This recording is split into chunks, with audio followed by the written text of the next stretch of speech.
भगवान का नाम अगर भाव के साथ लिया जाए तो उसमें शुद्धता का होना जरूरी नहीं है। वाल्मीकि जी राम नहीं जप पाए, लेकिन भाव सही था तो मरा मरा भी राम हो गया। सब गुण रहित कुकवि कृत बानी, राम नाम जस अंकित जानी। कितने कुकवि की रचना, चाहे रचनाकार को बोध न हो, ज्ञान न हो, भाव भेद रस अपारा कितने ही है, उसको कुछ भी बोध न हो, सब गुणों से रहित कविता भी हो, लेकिन उसके अंदर सिर्फ एक भगवान का नाम हो, केवल भगवान का यश हो। अगर नाम और यश उस कविता में होता है तो नाम और यश से अंकित जानकर लोग बड़ा आदर पूर्वक सुनते हैं कि अरे भाई कुछ नहीं, इसमें भगवान का नाम है, यही मैं रघुपति नाम उदारा, सुनते हैं। क्यों? क्योंकि संत जन तो भंवरे की तरह गुण ग्रहण करने वाले ही होते हैं भाई, वो गुणग्राही होते हैं। यद्यपि कवित रस एकौ नाहि, राम प्रताप प्रकट एहि माहि। सोई भरोस मोरे मन आवा, केहि न सुसंग बड़प्पन पावा। हालांकि गोस्वामी जी अपने लिए कहते हैं कवित रस एकौ नाहि, मुझे कविताएं नहीं आती, मुझे शास्त्र नहीं आते, मुझे ज्ञान नहीं आता। और सच पूछो, जितने भारत के अंदर सच्चे संत और फकीर हैं, उनको बहुत बड़े साहित्य नहीं आते, चाहे वो किसी धर्म संप्रदाय के हों। जो सच्चे फकीर हैं, मुल्लाओं और पंडितों को बड़े ज्ञान आ सकते हैं, लेकिन जो साधु है ना, जो घूमते हैं मस्त मलंग हैं, वो तो केवल एक नाम के आधार पर ही है, उनको केवल एक नाम आता है? नाम नाम जपते जपते वो केवल एक नाम के विश्वास के सहारे है। आजकल कई लोग ने मालूम, अब उन संतों को पहचानते नहीं, उन्हें कहते हनुमान चालीसा सुनाओ, गीता का श्लोक सुनाओ। भाई नहीं आता उसको, नहीं आता, जरूरी नहीं उसको आता। उसकी मस्ती को देख, उसके आनंद को देख, उसकी लौ को देख, अगर वो परमात्मा से मिलाने वाली, उसके प्रभाव को देख, उसके चेहरे को, ओज को देख। ज्यादा ज्ञान की जरूरत नहीं है। और गोस्वामी जी कहते हैं कि यद्यपि कवित एक रस एकौ नाहि,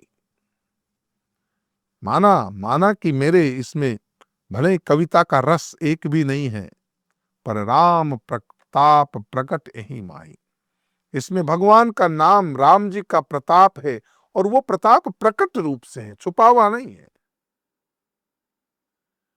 सोई भरोस मोरे मनावा, इसलिए मेरे मन में, मेरे हृदय में यही भरोसा है। सोई भरोस मोरे मन आवा, मेरे मेरे मन में यही भरोसा है कि ही न सुसंग बड़प्पन पावा, कि भले के संग से किसने बड़ापन नहीं होता।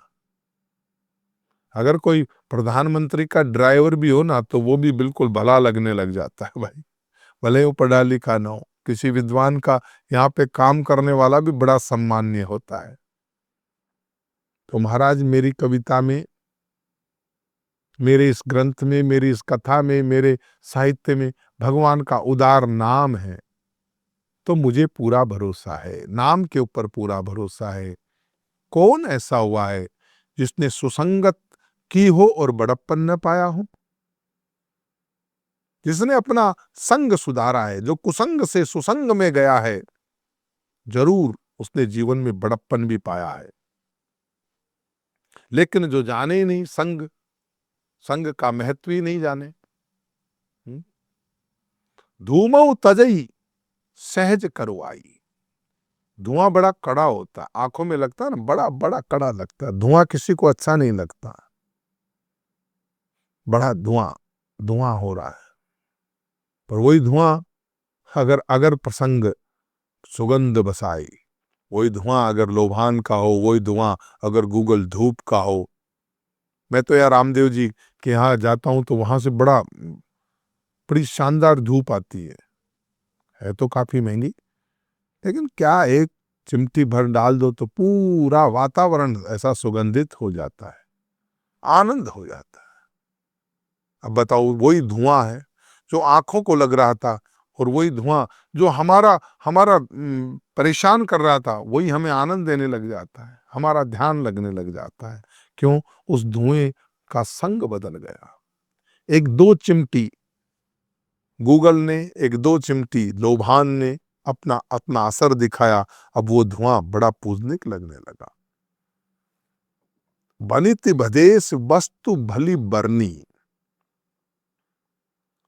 यानी माना कि कोई कथा करना ना आए, मेरी कविता करना ना आए, कविता बद्दी है, नहीं है जोड़ तोड़ का, मुझे बोध भी नहीं है।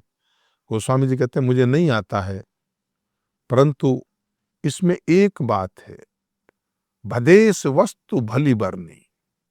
इसमें एक बात बहुत महत्वपूर्ण है, वो ये है कि मेरी बात का जो इंपॉर्टेंस है वो जगत में नफरत फैलाना नहीं है, द्वेष फैलाना नहीं है, बल्कि जगत का कल्याण करना है। कोई राजनीति करना नहीं है, लोगों को तोड़ना नहीं है, बल्कि जगत का कल्याण करना है।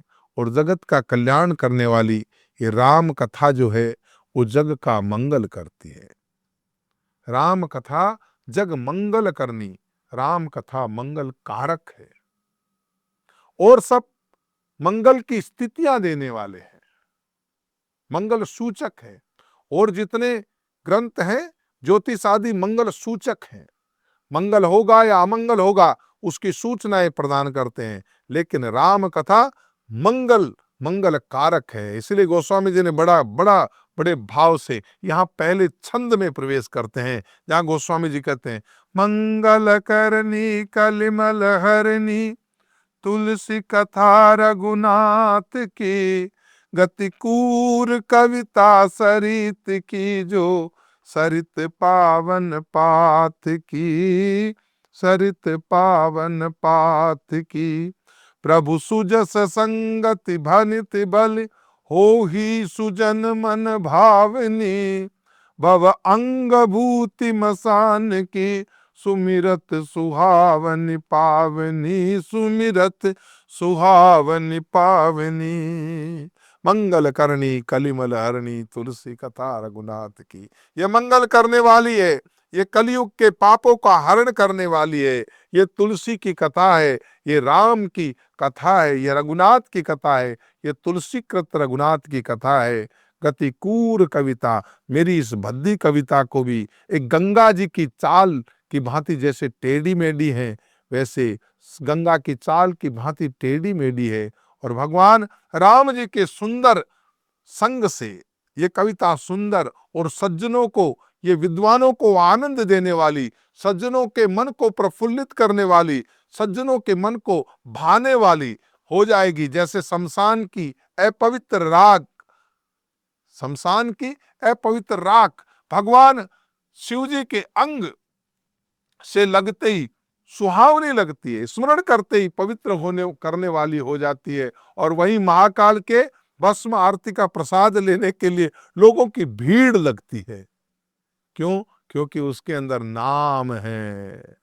तो भगवान की कथा मंगल करनी कलिमल हरणी तुलसी कथा रघुनाथ की, गतिकूर कविता सरित की जो सरित पावन पाथ की। प्रभु सुजस संगति भनते भली हो ही सुजन मन भावनी, भव अंग भूति मसान की सुमिरत सुहावनी पावनी। ऐसा सुंदर भगवान की ये मंगल करने वाली ये कथा है। और मैं पुनः कहूं, जीवन में मंगल अगर चाहते हैं तो और कुछ आयोजन कर्म कांड करें न करें, आपके यहाँ पे राम कथा हो ऐसा आयोजन करें। और उसके लिए मैं आपके लिए हमेशा सुलभ रहूंगा। कोई फीस वीस की चिंता न करें, कोई फीस शुल्क नहीं होता है, पूर्णतया निःशुल्क भी करना पड़े तो कोई दिक्कत नहीं, लेकिन कथा हो, राम की कथा का, राम का संग हो, इसी आशा के साथ में आज के इस भाग का यही समापन करते हैं। कल पुनः आपसे इस भाग पे चर्चा होगी। आप सुन रहे थे let's mic more than radio. Follow कीजिए हमें हमारे सोशल मीडिया प्लेटफॉर्म्स पर।